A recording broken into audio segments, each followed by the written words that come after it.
সূরা কাফিরুন কোনটা? কুল ইয়া আইয়ুহাল কাফিরুন। রাতে ঘুমানোর সময় একবার পড়বেন, পড়া যাবে ইনশাআল্লাহ। ফজিলত হচ্ছে আপনাকে আল্লাহ পাক শিরকের পথ থেকে বাঁচাবে। কি থেকে বাঁচাবেন? আর ওই যে বললাম 1999 জন মানুষ জাহান্নামে যাবে, তাদের আমলনামায় একটা পাপ থাকবে কমন, সেটা হচ্ছে শিরক।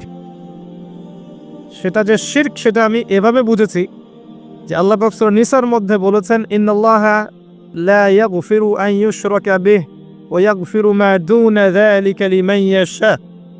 আল্লাহ পাক বলছেন, নিশ্চয়ই আল্লাহ তার সাথে শিরকের পাপ মাফ করবেন না, বাকি যে কোনো পাপ যাকে ইচ্ছা মাফ করে দিবেন।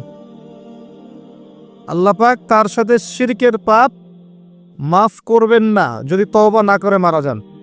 এছাড়া যে কোনো পাপ যাকে ইচ্ছা আল্লাহ মাফ করতে পারেন।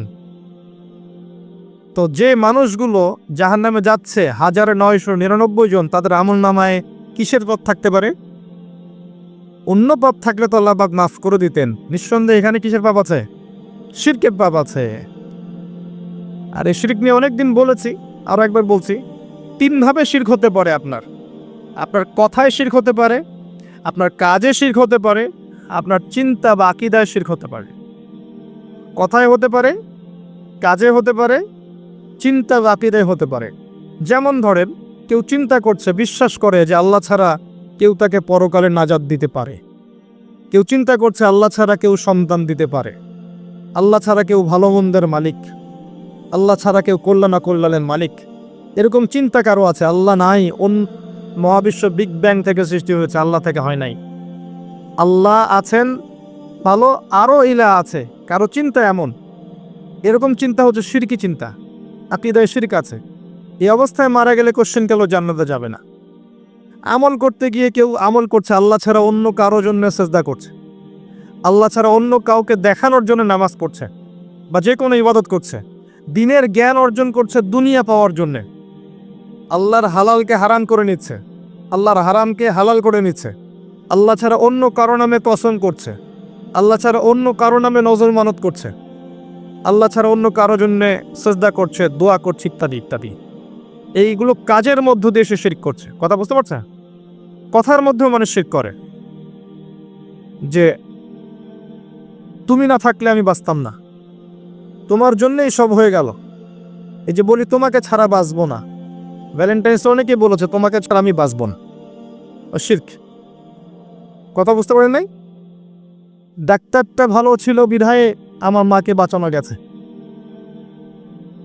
নাবিক ক্যাপ্টেন ভালো ছিলেন বলেই জাহাজটা ডুবে নাই। কথা বুঝতে পারছেন? যে কেমন আছেন ভাই? জি আপনার দোয়ায় ভালো আছে। এটা বলি না আমরা, আপনার দোয়ায় ভালো আছে। আল্লাহর রহমতে অতঃপর আপনার দোয়ায় ভালো আছে বললে শিরক হবে না।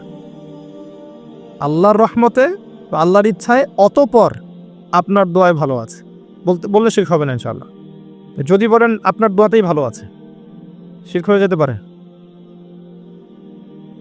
কে আপনার উপকার করলো? আপনি বললেন যে আল্লাহ এবং আপনি আমার উপকার করেছেন, আল্লাহ এবং আপনি আমার উপকার করেছেন, শিরক হয়ে যাবে। যদি বলেন আল্লাহ অতঃপর আপনি, আল্লাহ অতঃপর আপনি উপকার করেছেন, শিরক হবে না। খুবই কেয়ারফুল থাকতে হবে কথা বলার সময়।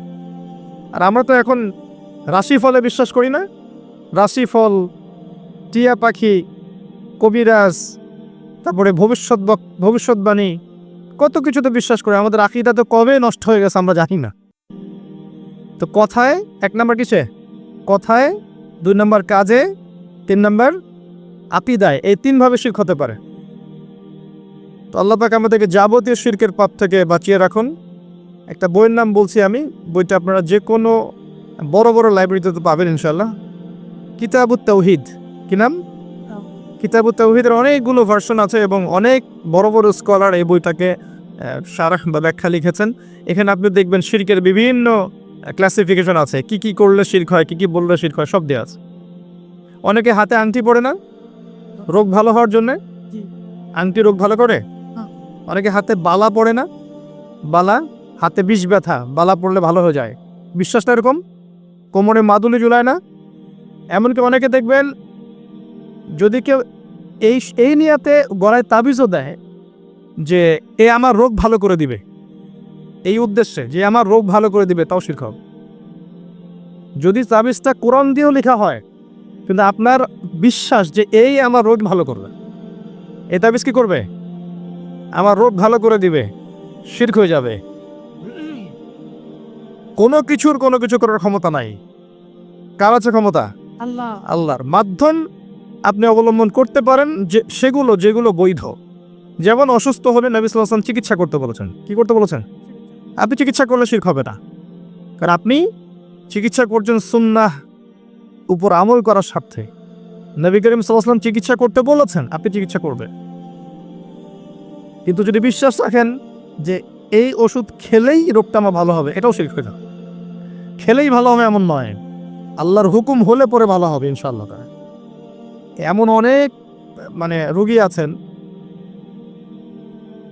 যাদের একটা রোগ আছে, সেম রোগ আরও অনেক রোগীর আছে।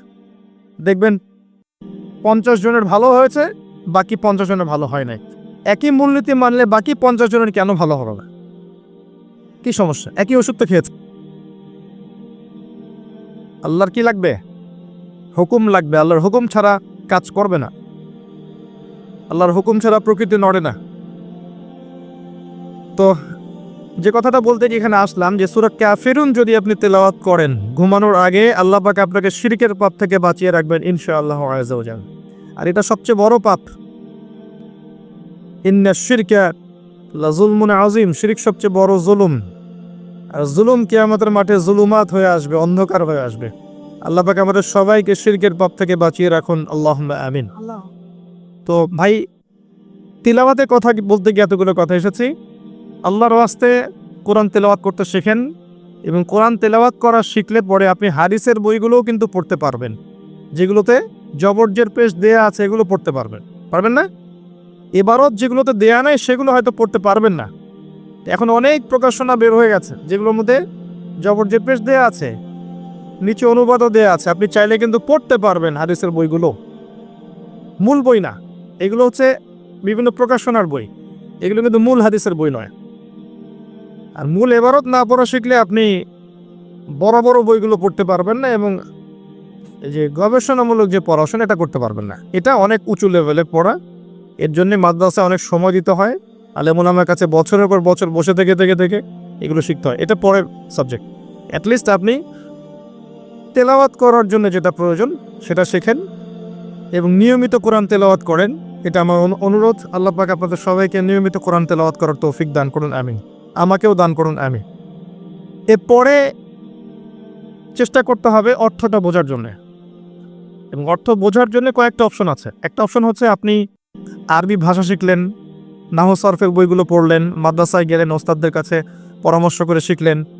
শেখার পরে আপনি তাদের সাথে নিয়মিত যোগাযোগ রেখে কোরআনের অনুবাদগুলো শিখছেন, এটা একটা অপশন।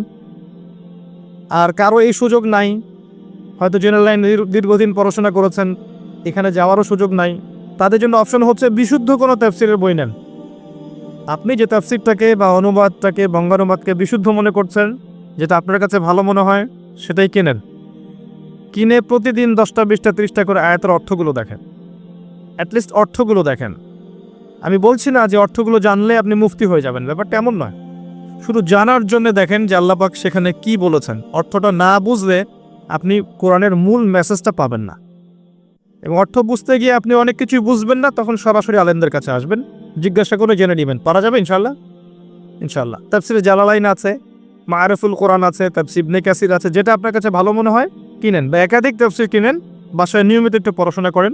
ইনশাল্লাহ দেখবেন আপনি কোরআনের হয়তো 100% বুঝতে পারছেন না, 20%, 30%, 40% বুঝতে পারবেন ইনশাল্লাহ। এটাও কিন্তু কম নয়, এটাও কম নয়। আল্লাহর কিতাবের 50% আপনি বুঝতে পারছেন, এটাও কিন্তু কম নয়। যতটুকু বুঝবেন এতটুকুর উপরে আপনি মানুষকে দাওয়াত দিতে পারেন। যেটা আপনি বুঝতে পারছেন না, সেটা আলেম ওলামার কাছে যাবেন, জিজ্ঞাসা করবেন, তারপর জেনে নেবেন। আর সারা জীবন পড়াশোনা করলেও কোরআনের জ্ঞান শেষ হবে না, হবে? শতাব্দীর পর শতাব্দী যদি আমরা পড়াশোনা করি, তারপরেও কিন্তু কোরআনের জ্ঞান অর্জন করা শেষ হবে না। তারপরেও কি জ্ঞান অর্জনের পথ ছেড়ে দিবে? পড়াশোনা করবেন, নিয়মিত পড়াশোনা করবেন। আল্লাহ পাক তৌফিক দান করুন, আমিন। আরেকটা কাজ আছে যে আদেশ নিষেধ মানা। কোরআনের অনেক আদেশ আছে, অনেক নিষেধ আছে, এগুলোকে মানার চেষ্টা করা। কারণ আমরা মানুষ খুব দুর্বল প্রাণী, আমরা একসাথে সব আদেশ নিষেধ মানতে পারি না। পারি? এটা সম্ভব না। এমন কোনো মানুষ আছে পৃথিবীতে যে বলতে পারবে যে আমি কোরআনের সব আদেশ মানি, সব নিষেধ বর্জন করি? পারবে? বলা এত সহজ না। এটা আমার মনে হয় না আমরা কেউ করতে পারি। এত সহজ না। নবী করিম সাল্লাল্লাহু আলাইহি ওয়াসাল্লাম করে দেখিয়েছেন, দেখেন নাই? নবী সাল্লাল্লাহু আলাইহি ওয়াসাল্লামের চরিত্র সম্পর্কে জিজ্ঞাসা করা হচ্ছিল আয়েশা রাদিয়াল্লাহু আনহাকে যে তার চরিত্র কেমন ছিল। তিনি বলছেন তার চরিত্র ছিল কোরআনের মতো। কার মতো? কোরআনে যা আছে তাই তার চরিত্র। আর আমরা আদেশ নিষেধ মানার ক্ষেত্রে অনেক সময় কিছু পারবো, কিছু পারবো না, তাই বলে ছেড়ে দেয়া যাবে না। চেষ্টা করতে হবে যতটা পারা যায়। যেমন সবচেয়ে বড় আদেশ আল্লাহ তাওহীদে থাকা, চেষ্টা করতে হবে শিরকে না যাওয়ার, তাওহীদে থাকা। সবচেয়ে বড় আদেশগুলোর মধ্যে একটা হচ্ছে সুন্নতে থাকা, চেষ্টা করতে হবে নবীর সুন্নতে থাকা, এর বাইরে না যাওয়া।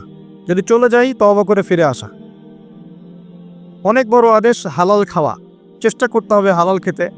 যদি না পারি কোনো কারণে, বাধ্য হয়ে যাই, আল্লাহর কাছে দোয়া করতে হবে, আল্লাহ আমার জন্য হালাল রিজিকের পথ প্রশস্ত করে দাও, আমি হারাম থেকে তওবা করে ফিরে আসতে চাই। পারা যাবে না? অনেক বড় আদেশ পর্দা, চেষ্টা করতে হবে খাস পর্দায় থাকার। যদি কোনো কারণে ছুটে যায় আবার তওবা করে ফিরে আসতে হবে। পারা যাবে না ইনশাআল্লাহ? কোরআনের বড় বড় আদেশ, যেমন পিতামাতার খেদমত করা, মুসলিম উম্মার মধ্যে ঐক্যের চেষ্টা করা, বিভক্তি না ছড়ানো, জ্ঞান অর্জন করা, বড় বড় আদেশ, আল্লাহ রাসূলের আনুগত্য করা, কোরআনের বিধিবিধান মেনে চলা, মানুষকে কোরআনের পথে ডাকা, ঈমান আনা, আমল সালেহ করা, হকের দাওয়াত দেয়া, সবর করা, আত্মীয়তার সম্পর্ক বজায় রাখা, সত্যের উপর থাকা, সত্য বলা। অনেক আদেশ আছে। সবগুলো আদেশ যদি আমরা পালন করতে নাও পারি, চেষ্টা করতে হবে যতটুকু পারা যায়, যতটুকু পারা যায় ওই পারা অংশটুকু নিয়েই ইনশাল্লাহ পরকালে আমরা উঠবো ইনশাআল্লাহ তাআলা। আল্লাহ চাইলে আমাদের সমস্ত সগীরা গুনাহ মাফ করে দিতে পারেন, যদি আমাদের মধ্যে কবিরা গুনাহগুলো না থাকে। আল্লাহ পাক আমাদের সমস্ত সগীরা গুনাহ মাফ করতে পারেন যদি কবিরা গুনাহ না থাকে। একই সাথে যে নিষেধগুলো আছে এগুলোকে বর্জন করার চেষ্টা করা। যেমন সবচেয়ে বড় নিষেধ শিরক করা যাবে না, সবচেয়ে বড় নিষেধ বিদআতে যাওয়া যাবে না, কুফরি করা যাবে না, হারাম খাওয়া যাবে না, সুদ নিষেধ, জিনা, ধার কাছে যাওয়াও নিষেধ, ধার কাছে যাওয়াও নিষেধ। আর আমরা তো ওটাকে বানিয়েছি কাছে আসার গল্প, তাই না? জিনার ধার কাছে যাওয়াও নিষেধ। অপবাদ, ব্যভিচার, বেহায়াপনা, অশ্লীলতা, সুদ, ঘুষ, দুর্নীতি, চুরি ডাকাতি সব নিষেধ না? মিথ্যা বলা, মিথ্যা অপবাদ দেয়া, জুলুম করা, কারো উপর অন্যায় অত্যাচার করা, এগুলো নিষেধ না? চেষ্টা করতে হবে সমস্ত নিষেধ বর্জন করার জন্য। যদি না পারি, ভুল হয়ে যায়, তওবা করে আবার ফিরে আসতে হবে। ভুল হয়ে গেলে আবার তওবা করতে হবে, আবার ভুল হলে আবার তওবা করতে হবে, তওবা করতেই থাকতে হবে। যতবার ভুল হবে ততবার তওবা করে ফিরে আসতে হবে। পারা যাবে ইনশাআল্লাহ? নবী সাল্লাল্লাহু আলাইহি ওয়াসাল্লাম দিনে 100 বার তওবা করতেন। কতবার? তার কি গুনাহ ছিল? তার কোনো গুনাহ ছিল? তার সামনেও কোনো গুনাহ ছিল না, পিছনেও কোনো গুনাহ ছিল না, তারপরেও তিনি দিনে 100 বার তওবা করতেন। বলেন সুবহানাল্লাহ।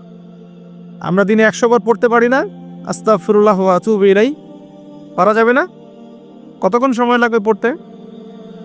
5 মিনিট? 5 মিনিটও লাগবে না। আস্তাগফিরুল্লাহ ওয়া আতুবু ইলাইহি 100 বার পড়তে 5 মিনিট লাগবে? দিনে কয়েকটা আমল করবেন, কিছু পড়েন না পড়ে আমি শিখিয়ে দিচ্ছি, যেগুলো আমি চেষ্টা করি সেটা আপনাকে বলবো, না হলে আমি বিপদে পড়ে যাব। খুব সহজে 100 বার সুবহানাল্লাহ পড়া যায়? পড়া যায় না? কাজ করতে করতে পড়া যায় না? গাড়ি চালাচ্ছেন পড়া যায় না? যায় কিন্তু। বাইক ড্রাইভ করছেন পড়া যায় না? ট্রাফিক জ্যামে বসে আছেন পড়া যায় না? সময় কাজে লাগান, 100 বার সুবহানাল্লাহ পড়তে পারবেন? আমল নামায় 1000 নেকি হবে। আমল নামায় 1000 নেকি হবে। বেশি বেশি পড়তে পারবেন লা ইলাহা ইল্লাল্লাহ? পড়া যাবে? 100 বার পড়া যাবে সুবহানাল্লাহি ওয়া বিহামদিহি সুবহানাল্লাহিল আযীম? পড়া যাবে? 100 বার আস্তাগফিরুল্লাহ ওয়া আতুবু ইলাইহি পড়া যাবে?